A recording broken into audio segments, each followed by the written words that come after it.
સુરતમાં સમયાંતરે ચાલતી કારમાં આગ લાગવાની ઘટના બનતી હોય છે. ફરી એક વખત અડાજણ વિસ્તારની અંદર ચાલતી કારમાં આગ લાગવાની ઘટના સામે આવતા દોડધામ મચી ગઈ હતી.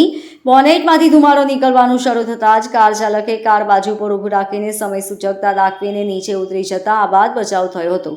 અડાજણ વિસ્તારમાં પાલ આરટીઓ પાસે ચોકડી ઉપર જ કારમાં આગ લાગવાની ઘટના રાત્રિના સમયે બની હતી. રાજન સિનેમાની સામે જ કારમાં આગ લાગવાની ઘટના બનતા આસપાસના વાહન ચાલકોમાં પણ ડરનો માહોલ જોવા મળ્યો હતો. આગ ખૂબ જ વિકરાળ સ્વરૂપે પ્રસરી ગઈ હતી.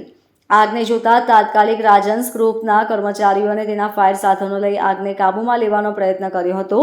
જો કે આગ વધુ પ્રમાણમાં હોવાને કારણે તેઓ સંપૂર્ણપણે ઓલવી શક્યા ન હતા, પરંતુ મોટાભાગની આગ ઓલવવામાં સફળ રહ્યા હતા. ફાયર ઓફિસરના જણાવ્યા મુજબ કોલ મળતાની સાથે જ અમારી ટીમ ઘટના સ્થળ પર પહોંચી ગઈ હતી. કારમાં 2 લોકો સવાર હતા. દરમિયાન આગ લાગી હતી. બોનેટના ભાગે આગ શરૂ થતાં બંને કારમાં બેઠેલી વ્યક્તિ નીચે ઉતરી ગયા હતા.